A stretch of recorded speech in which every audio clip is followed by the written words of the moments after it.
Guys, welcome to my new vlog. ବିଲରୁ ଆରମ୍ଭ କରିଛି ବ୍ଲଗ୍ଟା। ଧାନ ଆଜି କଟାଯିବ ବିଲର। ସେ ଯେଉଁ ଧାନ କରାହେଇଥିଲା କଟାଯିବ। ମେସିନ୍ ଚାଲିଛି ଏପଟେ ମେସିନ୍ ବଛାବଛି ଚାଲିଛି। କଟାଯିବ ଅବିକା ଟାଇମ୍ 2ଟା ଖଣ୍ଡେ ରହିଯିବ ଯେ 3ଟା ଧାନ 3:30 ବେଳକୁ କଟାଯିବ। ସବୁ ଉଠା ସରିଛି। ମେସିନ୍ କେବଳ ଏଠି କାଟୁଛି, ଦେଖାଉଛି ମେସିନ୍ କେଉଁଠି କାଟୁଛି। ମେସିନ୍ ଏଇଠି କାଟୁଛି। ଆମ ବିଲ ହେଲା ଏଇଠି। ଠିଆ ହେଇଛି, ସିନା ଆସିନି କାଟାଯିବ ଆଉ। ଧାନ ସବୁ ବଛାବଛି ଚାଲିଛି, ବାଛୁଛନ୍ତି ଲୋକ ଆସିକି। କାଟାଯିବ ଆଉ କିଛି ସମୟ ପରେ, ଅଧଘଣ୍ଟା ମିନିମମ୍ ଅଧଘଣ୍ଟା। ହଁ,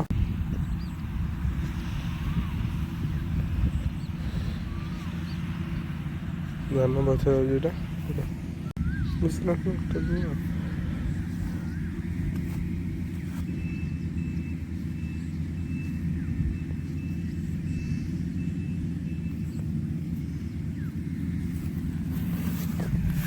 ବିଲ ଗୁଡ଼ା କାଟି ଦେଇଛି, ପୁରା କାଟି ଦେଇଛି ବିଲ ସଫା।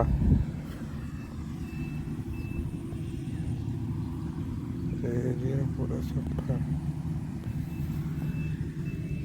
ଏତେ ଦିନ ପରେ, ଏତେ ଦିନ ଭିତରେ ଯେଉଁ 3-4 ମାସ ଭିତରେ ଏତେ କାମ କରିବା ପରେ ଆଜି ଧାନ କଟାଯାଉଛି। ମାନେ ଯେ ଜାଣିଥିବ, ଯେ କାମ କରିଥିବ, ମାନେ ସେ ଜାଣିଥିବ ଠିକ୍।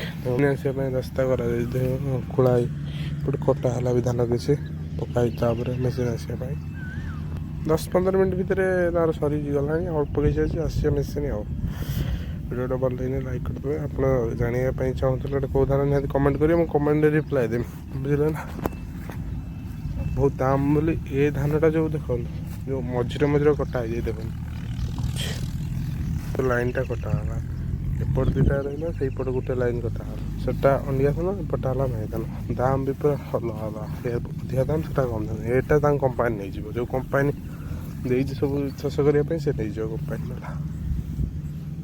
ଦେଖନ୍ତୁ ମେସିନ୍ କେତେବେଳେ ଆସିଛି ଆଉ।